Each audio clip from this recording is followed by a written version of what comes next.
Hi students, today we are going to discuss the topics extrinsic semiconductors, n-type semiconductor and its energy band diagram.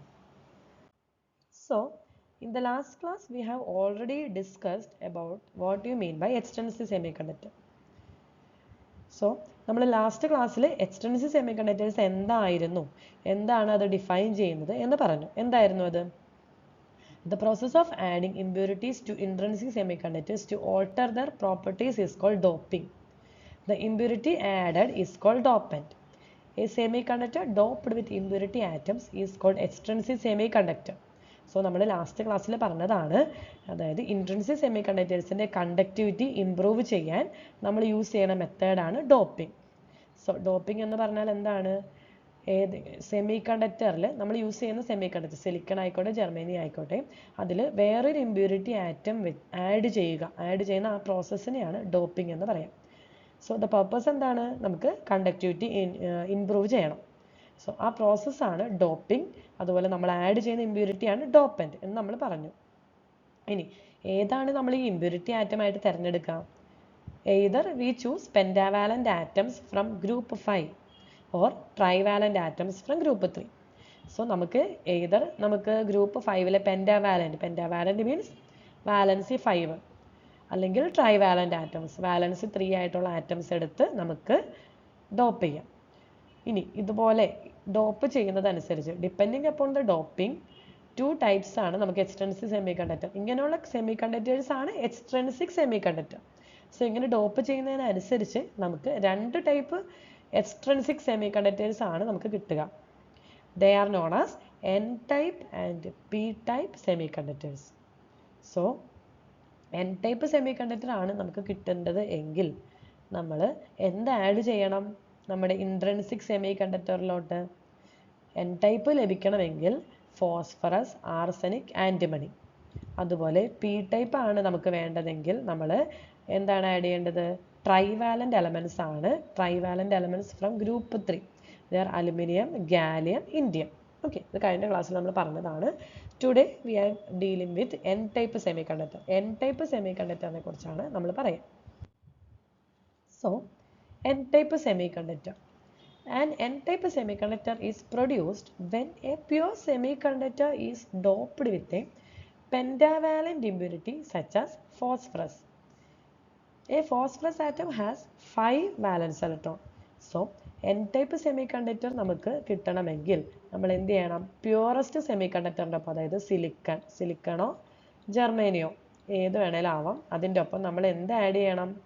Group 5 add ചെയ്യണം. Group 5 അല്ലേ? Group 5 വരുന്നത് എന്തൊക്കെയാണ്? Phosphorus, arsenic, antimony. നമ്മളിപ്പോൾ എടുത്തിരിക്കുന്നത് phosphorus ആണ്. So group 5 എന്ന് പറയുമ്പോൾ pentavalent ആണ്. പെൻറ്റാവാലൻ്റ് എന്താണ്? പെൻറ്റാവാലൻ്റ് എന്ന് പറഞ്ഞാൽ വാലൻസി 5 ആയിരിക്കും. വാലൻസി 5 ആയിരിക്കും വാലൻസി. അതായത് 15th ഗ്രൂപ്പാണ് ഗ്രൂപ്പ് 5 പെൻറ്റാവാലൻ്റ് ഇമ്പ്യൂരിറ്റി എന്ന് പറഞ്ഞാൽ.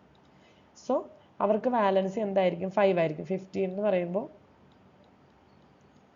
വാലൻസി 2, 8, 5 ആയിരിക്കും. ഇലക്ട്രോണിക് കോൺഫിഗറേഷനിൽ ലാസ്റ്റ് ഷെല്ലിൽ വരെ 5 ഇലക്ട്രോൺസ് ആയിരിക്കും.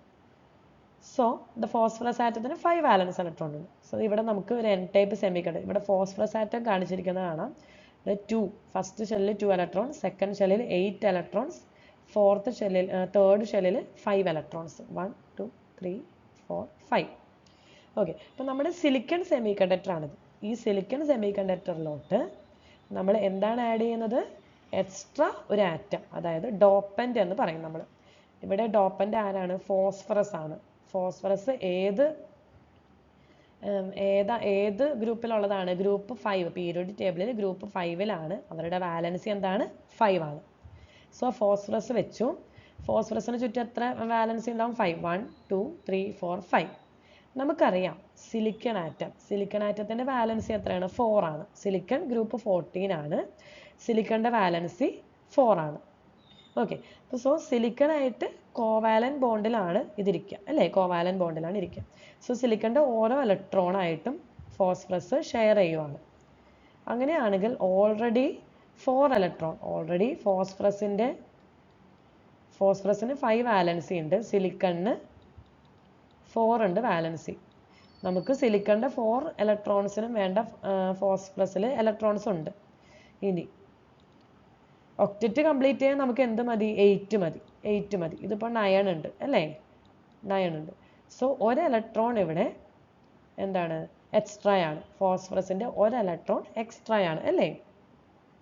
ഫോസ്ഫറസ് അതിൻ്റെ ചുറ്റുമുള്ള 5 വാലൻസ് ഇലക്ട്രോൺസിൽ 4 എണ്ണം സിലിക്കണായിട്ട് ഷെയർ ചെയ്തു. കാരണം സിലിക്കണിന് 4 എണ്ണം മതി. സിലിക്കണിന് 4 ആണ് വാലൻസി. സോ 4 എണ്ണവും കൂടി ഉണ്ടെങ്കിൽ ഒക്റ്ററ്റ് കംപ്ലീറ്റ് ചെയ്യും. 8 ആണ് ഒക്റ്ററ്റ് കംപ്ലീറ്റ് ചെയ്യാൻ വേണ്ടത്. ഇപ്പോൾ ഫോസ്ഫറസിൻ്റെ 4 എടുത്തു. പക്ഷേ ഫോസ്ഫറസിൻ്റെ വാലൻസി 5 ആണല്ലോ. 5 ആയതുകൊണ്ട് ഒരു ഇലക്ട്രോൺ എക്സ്ട്രാ ആണ്. കണ്ടോ? എക്സ്ട്രാ ഇലക്ട്രോൺ അല്ലേ? ഇനി ആ എക്സ്ട്രാ ഇലക്ട്രോൺ ആണ് ഇവിടെ കണ്ടക്ഷന് പോസിബിൾ ആക്കുക. കാരണം ഈ എക്സ്ട്രാ ഇലക്ട്രോൺ എന്താണ്? ലൂസ്ലി ബൗണ്ട് ആണ്. Out of the 5 electrons, only 4 participate in bonding with 4 silicon atom, while the 5th electron remains loosely bound. 5th electron എന്ന് പറയുന്നത് ഇവിടെ എന്താണ്? ഫ്രീ ആണ്. സോ അതുകൊണ്ട് തന്നെ ആ 5th electronനെ നമുക്ക് ഈസി ആയിട്ട് എവിടേക്ക് കൊണ്ടുവരാം? കണ്ടക്ഷൻ ബാൻഡിലോട്ട്. കാരണം നമ്മുടെ എയിം എന്താണ്? കണ്ടക്ഷൻ ബാൻഡിലോട്ട് നമ്മുടെ ഇലക്ട്രോൺസിനെ എത്തിക്കാം. So the ionization energy of the 5th electron is very small. The ionization energy is small, then the thermal energy can easily liberate the 5th electron from nucleus. So ആ ഫോസ്ഫറസിൻ്റെ 5th electron നമുക്ക് easy ആയിട്ട് എന്താക്കാം? Free ആക്കാം. Conduction ബാൻഡിലോട്ട് കൊടുക്കാം. It means that energy levels corresponding to the phosphorus atoms are nearer to the bottom edge of the conduction band. At normal temperature, അത് ഞാൻ പറയാം, വഴിയെ പറയാം കേട്ടോ. At normal temperature, the 5th electrons become free to move about in the crystal and act as a charge carrier. That is, the electrons jumps into the conduction band, leaving behind positive phosphorus ion that is fixed in the crystal lattice. These ions are immobile. അതായത് നമുക്കറിയാം ഫോസ്ഫറസിൻ്റെ 5th electron ഇപ്പോൾ free ആയി അല്ലേ? 5th electron loosely bound ആണ്. അത് easy ആയിട്ട് conduction ബാൻഡിലോട്ട് move ചെയ്യും. സോ കുറച്ച് എനർജി, ചെറിയൊരു അയണൈസേഷൻ എനർജി ഉണ്ടെങ്കിൽ തന്നെ, ചെറിയൊരു തെർമൽ എനർജി കൊടുത്താൽ തന്നെ ഈ 5th electron ഫോസ്ഫറസിൻ്റെ എങ്ങോട്ട് പോകും? കണ്ടക്ഷൻ ബാൻഡിലോട്ട് മൂവ് ചെയ്യും. കണ്ടക്ഷൻ ബാൻഡിലോട്ട് മൂവ് ചെയ്യും. സോ നമുക്കറിയാം നോർമൽ ടെമ്പറേച്ചറിൽ തന്നെ നമുക്ക് ഈ 5th electronനെ നമുക്ക് മൂവ് ചെയ്യിക്കാം. അങ്ങനെ ഫോസ്ഫറസ് ആറ്റത്തിൽ നിന്ന് ഇലക്ട്രോൺ കണ്ടക്ഷൻ ബാൻഡിലോട്ട് മൂവ് ചെയ്ത് കഴിഞ്ഞാൽ നമുക്കറിയാം ഒരു ഇലക്ട്രോൺ ഒരു ആറ്റത്തിൽ നിന്ന് പോയി കഴിഞ്ഞാൽ എന്താകും? അത് അയേൺ ആയിട്ട് മാറും അല്ലേ? അയേൺ അല്ലേ? അപ്പോൾ ഫോസ്ഫറസിൽ നിന്ന് ഒരു ഇലക്ട്രോൺ പോയി കഴിഞ്ഞാൽ, ഇലക്ട്രോൺ മൂവ് ചെയ്ത് കഴിഞ്ഞാൽ ഇലക്ട്രോണിൻ്റെ ചാർജ് നെഗറ്റീവ് ആണല്ലോ. അപ്പോൾ ഇലക്ട്രോൺ മൂവ് ചെയ്ത് കഴിഞ്ഞാൽ എന്ത് പറ്റും? ഇലക്ട്രോണിൻ്റെ ചാർജ് നെഗറ്റീവ് ആയതുകൊണ്ട് തന്നെ ലോസ് ഓഫ് ഇലക്ട്രോൺ കാരണം എന്തുണ്ടാവും? പോസിറ്റീവ് ഫോസ്ഫറസ് അയൺ ഉണ്ടാവും അല്ലേ? ഫോസ്ഫറസ് എന്ത് ചാർജ് ആവും? പോസിറ്റീവ് ആവും. ഇനി ഈ അയൺസ് എന്ന് പറയുന്നത് ഇമ്മൊബൈൽ ആയിരിക്കും. കാരണം ഇലക്ട്രോൺസ് മാത്രമാണ് ഇവിടെ ഇപ്പോൾ കണ്ടക്ഷൻ ബാൻഡിലോട്ട് മൂവ് ചെയ്തിരിക്കുക. ഫോസ്ഫറസ് അവിടെ തന്നെ ബോണ്ടിങ് ഷെയർ ചെയ്യാണ് സിലിക്കൺ ആയിട്ട്. സോ അയൺ ആയ ഫോസ്ഫറസ് പോസിറ്റീവ് ഫോസ്ഫറസ് അയൺ ആയി, അത് ഇമ്മൊബൈൽ ആണ്. ഇനി as a phosphorus atom is donating an electron for the purpose of electrical conduction, it is called donor atom. നമുക്കറിയാം ഇപ്പോൾ ഫോസ്ഫറസ് ഇലക്ട്രോണിനെ ഡൊണേറ്റ് ചെയ്തു. അതുകൊണ്ട് തന്നെ അതിനെ നമ്മൾ ഡോണർ ആറ്റം എന്നാണ് വിളിക്കുക. They produce electrons without producing holes in the valence band. ഇപ്പോൾ ഈ ഇലക്ട്രോൺ പോയതുകൊണ്ട് അവിടെ വാലൻസ് ബാൻഡിൽ അല്ലല്ലോ. ഇത് ഫോസ്ഫറസ് ആറ്റം എന്ന് പറയുന്നത് വേറൊരു എനർജി ലെവലിലാണ്. കാരണം അവർക്ക് കുറച്ച് എനർജി മതി കണ്ടക്ഷൻ ബാൻഡിലോട്ട് മൂവ് ചെയ്യാൻ. സോ അവർ ഇലക്ട്രോണിനെ ഡൊണേറ്റ് ചെയ്യുമ്പോൾ പോസിറ്റീവ് ഫോസ്ഫറസ് അയൺ ആവും. അതുപോലെ ഹോൾസ് പ്രൊഡ്യൂസ് ചെയ്യുന്നില്ല. എനർജി ബാൻഡ് ഡയഗ്രാം ഒന്ന് നോക്കി. നമുക്കറിയാം എനർജി ബാൻഡ് ഡയഗ്രാം എന്തുണ്ട്? വാലൻസ് ബാൻഡ് ഉണ്ടാവും, കണ്ടക്ഷൻ ബാൻഡ് ഉണ്ടാവും അല്ലേ? കണ്ടക്ഷൻ ബാൻഡും ഉണ്ട്, വാലൻസ് ബാൻഡും ഉണ്ട്. സോ ഇവിടെ വേറെ ഒരു എനർജി ലെവൽ, നിങ്ങൾ കാണാത്തൊരു എനർജി ലെവൽ കാണാം. എന്താണത്? അത് ഫോസ്ഫറസ് ആറ്റത്തിൻ്റെ എനർജി ലെവലാണ്. ഫോസ്ഫറസ് ആറ്റത്തിൻ്റെ അപ്പം അതിൽ ഫോസ്ഫറസ് ആറ്റംസ് ഉണ്ടായിരിക്കും. സോ എങ്ങനെയാണ് കണ്ടക്ഷൻ ബാൻഡിൽ ഇത് കണ്ടക്ഷന് പോസിബിൾ ആവാം? നമുക്കറിയാം നോർമൽ ടെമ്പറേച്ചറിൽ വാലൻസ് ബാൻഡിലുള്ള ഇലക്ട്രോൺസ് ടെമ്പറേച്ചർ ഇൻക്രീസ് ചെയ്യുമ്പോൾ കണ്ടക്ഷൻ ബാൻഡിലോട്ട് മൂവ് ചെയ്യും. സോ ഇൻട്രിൻസിക് ആയിട്ടുള്ള ഇലക്ട്രോൺ കണ്ടക്ഷൻ ബാൻഡിലുണ്ട്, അതനുസരിച്ച് ഹോളും ഉണ്ട്. ഇനി ഫോസ്ഫറസിന് എന്ത് സംഭവിക്കും? ഫോസ്ഫറസിൻ്റെ 5th ഇലക്ട്രോൺ കണ്ടക്ഷൻ ബാൻഡിലോട്ട് ഡൊണേറ്റ് ചെയ്യാൻ പറ്റും. അതാണ് ഇവിടെ കാണിച്ചേക്കുന്നത്. ഇത് രണ്ടെണ്ണം. സോ 2 ഫോസ്ഫറസ് പോസിറ്റീവ് അയണാവും. കാരണം ഇലക്ട്രോൺ ഡൊണേറ്റ് ചെയ്യുമ്പോൾ അതെന്താവും? പോസിറ്റീവ് ഡോണർ അയണായി മാറും. ക്ലിയർ? ഇനി എന്തുകൊണ്ടാണ് ഈ ഫോസ്ഫറസിൻ്റെ energy level nearer to the conduction band വരച്ചിരിക്കുന്നത്? ഈ എനർജി ലെവൽ കാരണം ഫോസ്ഫറസിൻ്റെ 5th ഇലക്ട്രോൺ എന്ന് പറയുന്നത് 5th ഇലക്ട്രോൺ ഓൾറെഡി അത് ഫ്രീ ആണ്. കാരണം അധിക എനർജി അതിന് വേണ്ട. 5th ഇലക്ട്രോൺ ലൂസ്ലി ബൗണ്ട് ആണ്. സോ അതുകൊണ്ട് തന്നെ സ്മോൾ എനർജി ഡിഫറൻസ് ആണ് അവർ കണ്ടക്ഷൻ ബാൻഡ് ആയിട്ടുള്ളൂ. ഓക്കെ, ഇതിൻ്റെ എക്സ്പ്ലനേഷൻ ആണ് കൊടുത്തിരിക്കുന്നത്.